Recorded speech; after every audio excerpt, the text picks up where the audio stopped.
Hello, guys, and welcome to the first Brightsity official podcast. Today we will be joined by Dr. Martin, and today we will ask him a couple questions, such as who he is, what his voyage has been like, what is Brightsity, and I will ask him to give me an example of compassionate leadership so that we have a better understanding of how Brightsity plays a role in allowing people to develop compassionate leadership.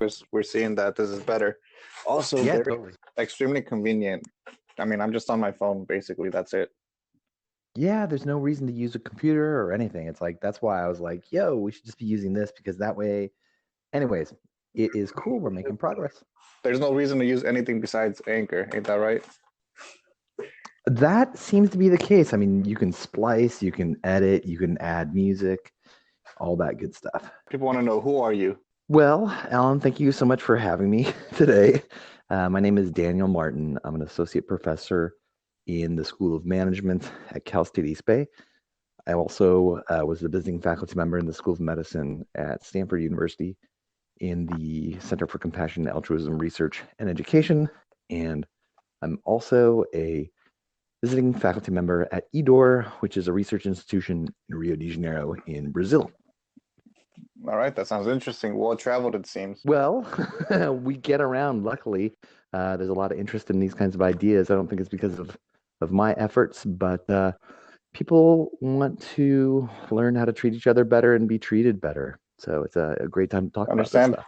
All right. So, what would you say your voyage is here? Wow, a heavy question. It's funny. Oftentimes we look for solutions deep within ourselves. And the reality of the situation is we're social animals. I'm a social psychologist by training, so I have a tendency to see all the bias that we have in perception as we go through the world, either in the workplace or in our own personal lives. And the solutions that we oftentimes try to use to address these kinds of dilemmas of perception and bias lead to really difficulty in introspection. People make the same mistakes over and over, and they ask themselves, "Why am I doing this?" But it's hard for them to figure it out. So when we think about groups and working in teams, oftentimes we have these profound insights by sharing with each other. So one thing that I've tried to do in my work is give people the opportunity to have a structured environment where they can really learn about themselves and also help each other by not only teaching them new things, uh, offering them coping mechanisms, but also sharing relationships that are trusted and develop into real tangible advances in terms of well-being and you know, employment competencies or occupational competencies. Um, so, what's my voyage to that point? Well, many years ago, I was working on a large-scale mentoring platform for my organization, the CSU, and it was really interesting, and it worked exceptionally well because really, what are we doing in classes? We're teaching people things, but we presume they're actually learning something. We give people grades, but in fact, they don't predict any kind of outcome in the real world. So the reality of the situation is if we brought back the knowledge, skills, and abilities of all those alumni that have passed through our hallowed halls to our students in a structured way, we know a lot about mentoring, then we'd actually be able to impact their lives dramatically. Sadly, we just don't do that, nor do we measure the outcomes in a way that somebody in human resources selection capacity would, or an industrial organizational psychologist would. So over time, that mentoring platform was fairly successful. But at one point, I just decided, hey, let's take the faculty out of the picture because while I enjoy being in the spotlight, the reality is my students are exceptionally smart and talented. They just need guidance to pursue what they're looking to pursue, and they need structure to do so.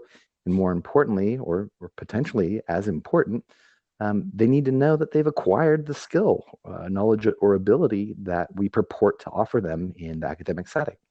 So, as a social psychologist, as an industrial organizational psychologist, I have some expertise in those metrics, and giving them the opportunity to do pre and post kind of approaches with this as they pass through the courses gives them the opportunity to say not only that they've learned something, but something tangible that they can offer to an employer.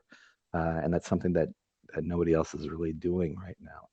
So the the approach that we take has led to the development of this platform, and it's been used in about 7 countries with close to 10,000 people, and it's statistically significantly lowered their stress, anxiety, and depression while increasing their leadership capacity, their teamwork capacity, their service orientation, and a host of other job-related functions in a growing number of courses and interventions.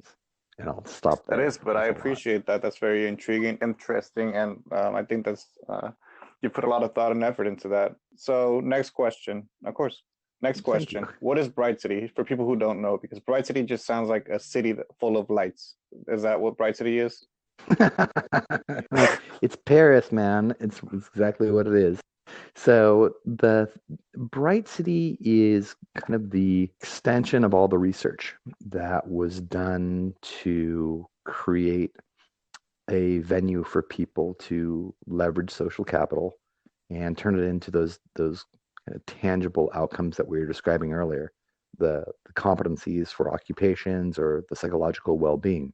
Way back in the day when I was at Stanford, uh, I was watching and learning about some of the compassion cultivation classes they were teaching. And for me, they seemed, great in the sense that, hey, we should be offering these kinds of courses, but they also seemed to be exclusionary to people who couldn't afford them or who couldn't uh, take the day off to go to Stanford for 4 hours.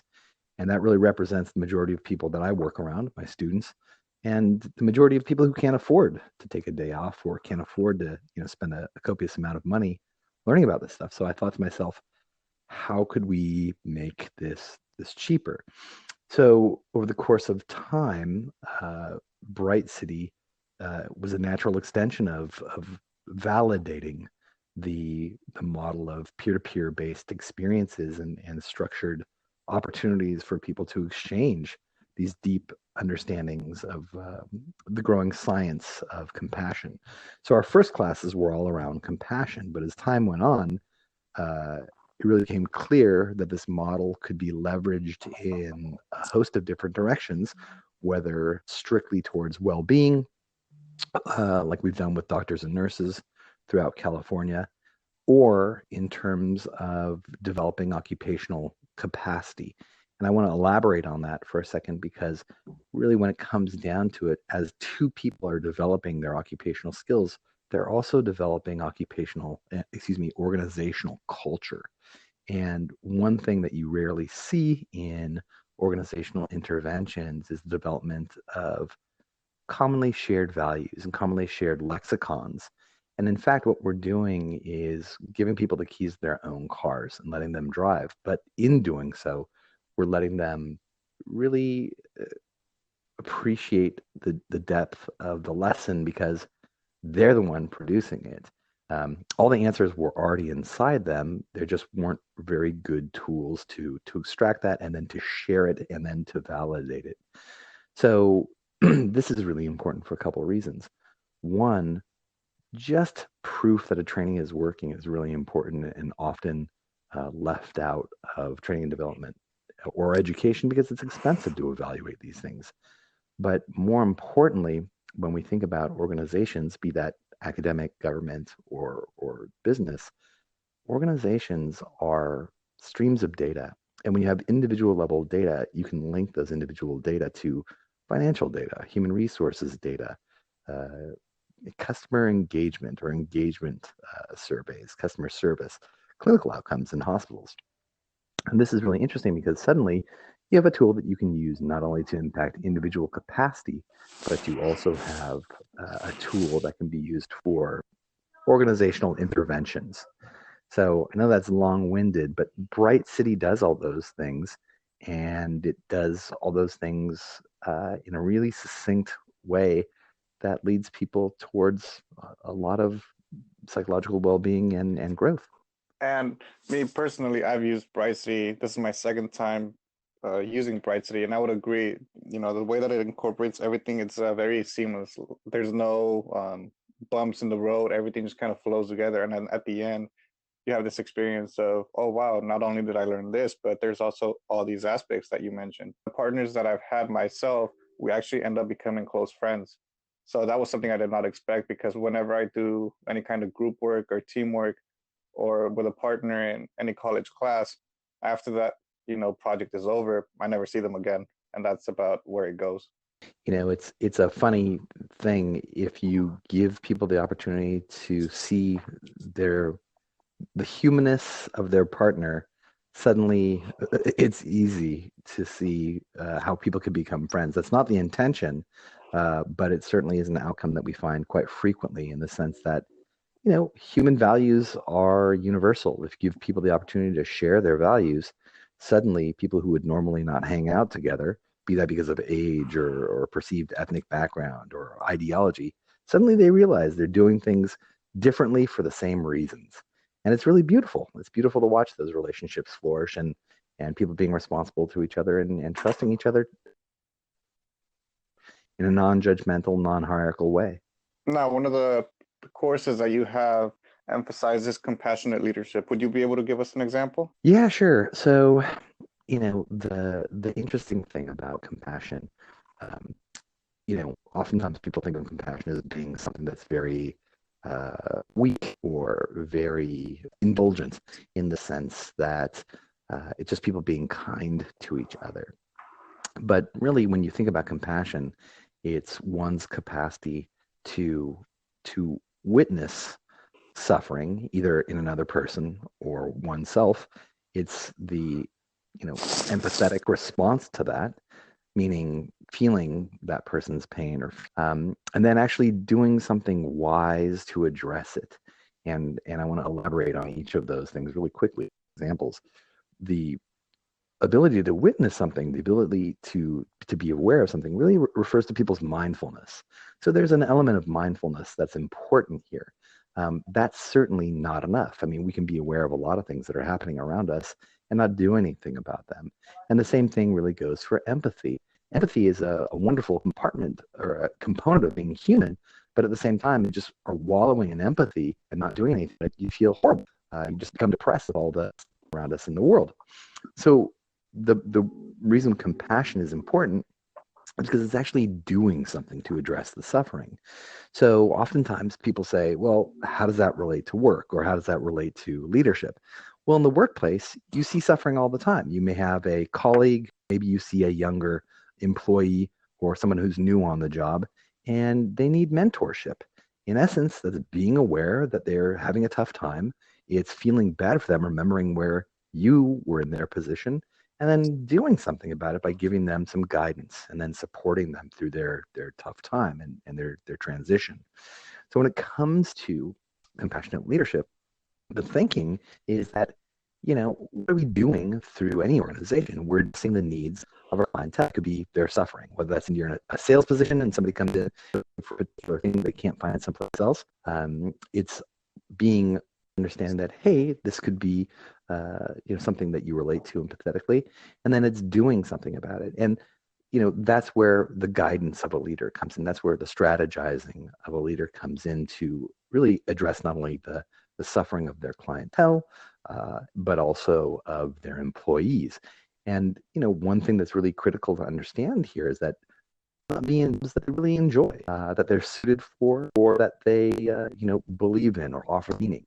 And compassion often means being walked over. It can mean setting them free so they can pursue what they actually want, and grow, and potentially leave the organization if they've met their transformational leadership, in that the organization is going to work best when there is kind of synchrony between the employees' developmental needs and the organization's developmental needs. I appreciate the example. All right. So I very much appreciate your time and effort, Dr. Martin.